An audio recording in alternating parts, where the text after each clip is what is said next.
Alrighty, welcome back everyone. We just got into a little bit of the win totals for the Big Ten, broke down who I think is too high, who's too low, who's right on the money in that conference. And now let's get into some Cinderella teams from that conference. The Big Ten is very, very interesting this upcoming year. You have Ohio State, you have Oregon, you have Michigan, you have Penn State up at the top. We know about those teams. There's no two ways about that. Yesterday we did break down the SEC. You have A&M and OU were the teams that I highlighted. Frankly, I don't love my A&M pick because their win total is at least 8.5. I think that's not too much of a Cinderella. So I'm going to set a little bit of a moniker for myself, the same one that Tom Fornelli set when he was doing this.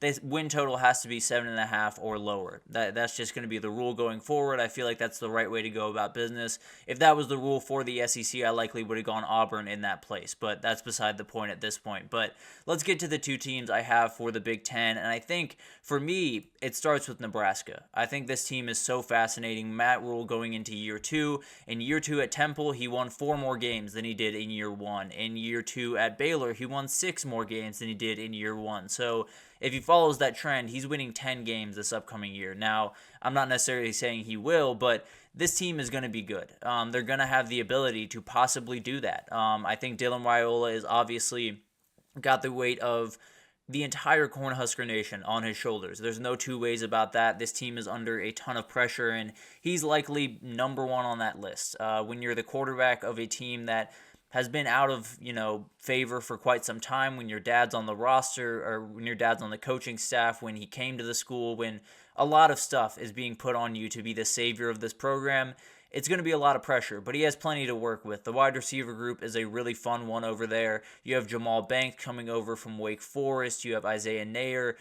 You have guys like Malachi Coleman, Jalen Lloyd, 2 guys that definitely could have breakout seasons this upcoming year. I think it's a really, really fun group that absolutely is much better than what Nebraska has had even last year. There's Jamal Banks there. Will likely be the wide receiver one for this team. And then you have Gabe Ervin in the backfield. I think this run game is going to be solid. They're going to be able to move the ball.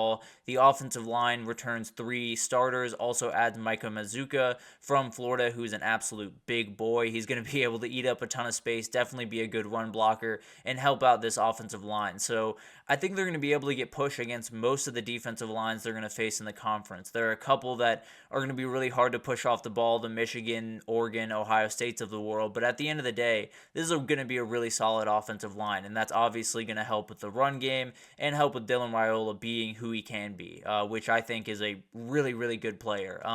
But the defense is the comfort zone for this team. It's the comfort zone for all of the Nebraska fans out there. I'm sure they're going to be a top 15 team in the country when it comes to defense. Last year, I believe they were number 11 in the country, if I'm not mistaken, and I think they could take another step forward this upcoming year. Guys like MJ Sherman, Bly Hill, I think are going to be hugely important for this team. MJ Sherman, I think, has only been building up throughout his time at Nebraska since coming over from UGA, and I think he has the ability to totally break out this year. A very good edge rusher that has a ton in his bag, and I think he's going to be a really big-time player. And then Bly Hill on that back end, he was a big-time transfer they got, so definitely someone they can really rely on that back end. Definitely someone that can kind of keep a blanket on on opposing offenses. So I really like this team. I think they have the ability to do some really, really remarkable things. And frankly, when you can score 20 to 24 points a game and win a lot of them, you're going to be really successful. So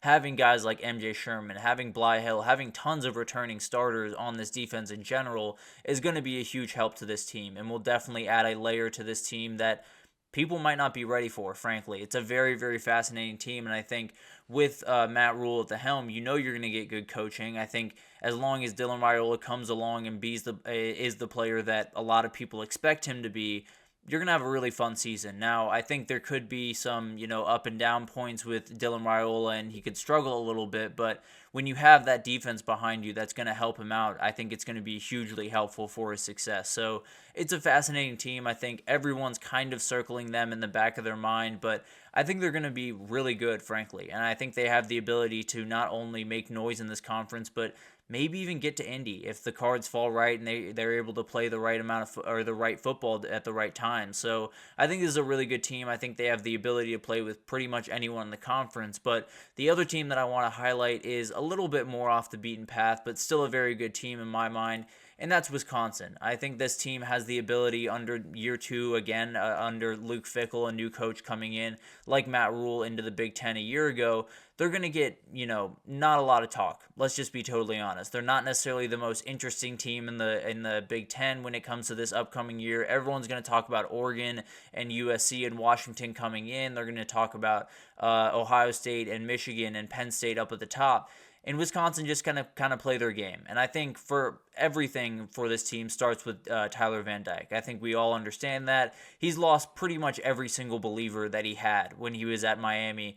I'm just not one of them. I'll be totally honest. I think this dude has the ability to get back to that sophomore season and play some really good football. And I think a change of scenery is hugely important. I think some of the staff changes, both head coach and OC-wise, did not help him out when he was at Miami. And I think he's definitely in a situation that feels a little bit more comfortable to him. I think this offense makes more sense to his skill set. I think he's definitely in a position where he can kind of just let it rip and play football again instead of worrying about, being the guy for Miami and being everything for that team. He can just go play football, and it helps that you have one of the most dangerous run games in the entire country. When you have Ches Malusi and Tawi Walker, I think it's one of the most underrated running back duos in the country, and they can do essentially anything you need for them. You have three guys returning on the front that started 13 games a year ago on the offensive line. You have Jake Renfro and Joe Bruner kind of stepping into bigger positions at the center and right guard positions, but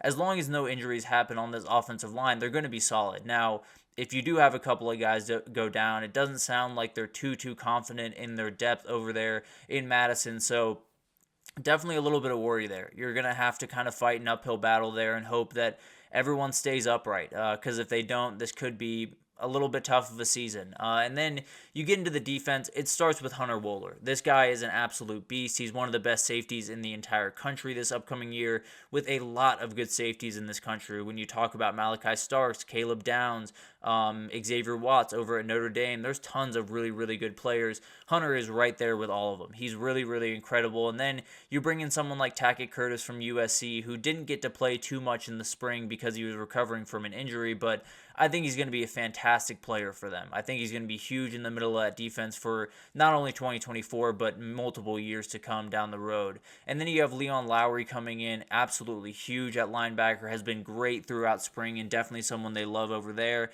And then you have John Pius as well coming in to kind of anchor the middle of that defense. I think it's going to be a really good group. It's not necessarily going to be that dominating group that totally shuts down every offense they face, but absolutely can be a group that can compete with every single offense that they're going to face, and definitely a group that absolutely can be big-time players. So I really like this team overall. I think one of the biggest things that people talk about with Wisconsin is the run game, is the aggression, but the pass game is going to need to take a little bit of a step up, and obviously that starts with Tyler Van Dyke, but also you have Will Paulding, who kind of came onto the scene a little bit last year as wide receiver one, will likely be that again this upcoming year. But you have Bryson Green, you have Vinny Anthony the second, that absolutely can make steps forward for this team and be big time players. So I think this team is really interesting. It doesn't necessarily have all the bells and whistles that a lot of the other teams do, but I think they're going to play really good football. I think Luke Fickell and his staff is going to put together really good game plans. They're not going to make it easy on a lot of teams, and